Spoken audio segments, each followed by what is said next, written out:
Okay, so like I was saying, my youngest keeps in contact with his mom, which is my sister, and I love that. My oldest, she is a single parent and she's killing it with her daughters. Um, like not only helping these baby daddies because she helps them, but also by toughing it out with her girls, like getting it done. And then my middle child, my nephew, um, single, works hard, already had two own like his own vehicles, um, has no debt piled up. Amazing job, all of them, amazing jobs, and he's looking forward to one day starting his family. And I have my other kids, my youngest one from my sister. She is full blown relationship. Seems to be a good guy. And my brother's side, I have the oldest, my girl, the girl. Um, she is a mom, of course. Uh, in her relationship, helps the partner, husband, not husband because they're not married, but working hard, working strong together, and went through a rough patch, but she don't give up. We got some strong women, not just the men, but our women are fucking strong. And then my nephew, my youngest, from my brothers, hard worker, amazing worker, has a little bit of an attitude, but I think that just comes with age. And also owner of his own vehicle, works hard as hell. um in Colorado it's legal, so the only thing that he does is garden.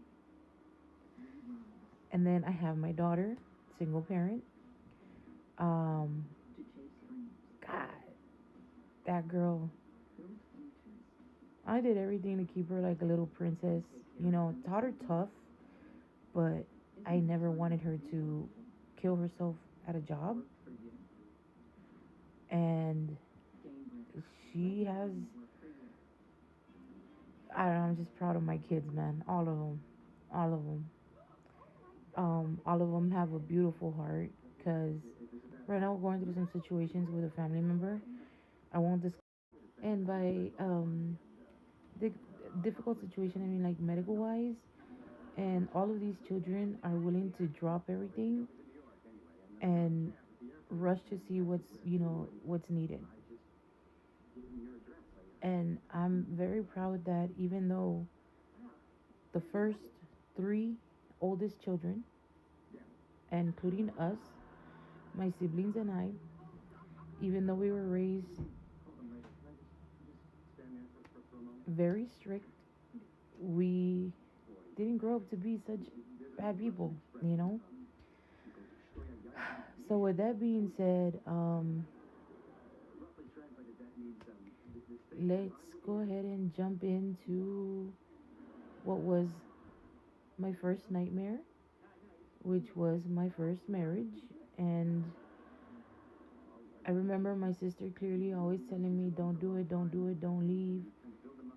And I looked at her straight in the eye and I said, I don't want to. And my mom just handing over a plastic bag. I still remember an HEB bag, and handing it over to the one that was gonna be my husband, who was like 15 or over years older than me. And I lived hell for that short period of time. I lived hell with that man, physically, emotionally, verbally, mentally. It was hard. It was very hard. The first night that I left with him, he went and he dropped me off at this motel. And it was one of those where you would pay for the hour. And what happened, and he got mad because I didn't know what the hell was going on. And remember, I was very sheltered and I didn't know any of that. And he got mad and he locked me in that room and he left for the night to go get his pleasure.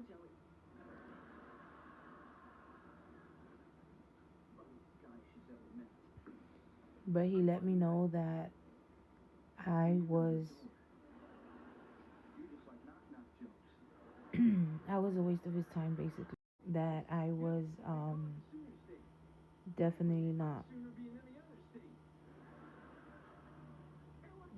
what he was used to. Pushed me on the bed and told me that I was not allowed to go out. I was in that room for maybe 2 days, I think it was. And then from there, he took me to his parents' house, which was like literally down the street from my dad's mom's house. I will never call that bitch my grandma. But yeah, she lived down the street from that bitch. And then his mom pulled me in the house by my hair and told me, "Get your ass inside. Um, I'm gonna say it in Spanish. No sirves para nada. Um, no le sirviste como mujer a mi hijo." I was 15, and he was my first, my second boyfriend. Because I mean, I consider that to be a boyfriend, right? And she pushed me around, and I was like, "What the hell was going on?" Like I didn't know what was going on, and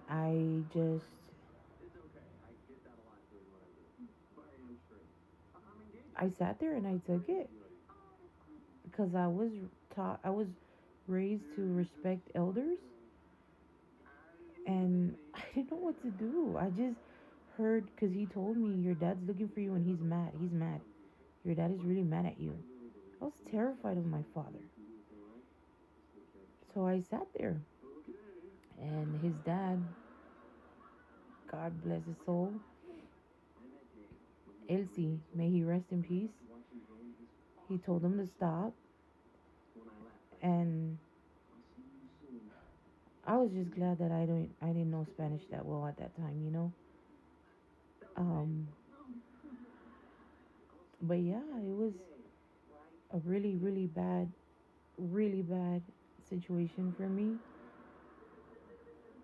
And even before that, it was literally after my quince when my mom gave me to him because she thought that I would never find someone to want me because I was big and I was dark skinned.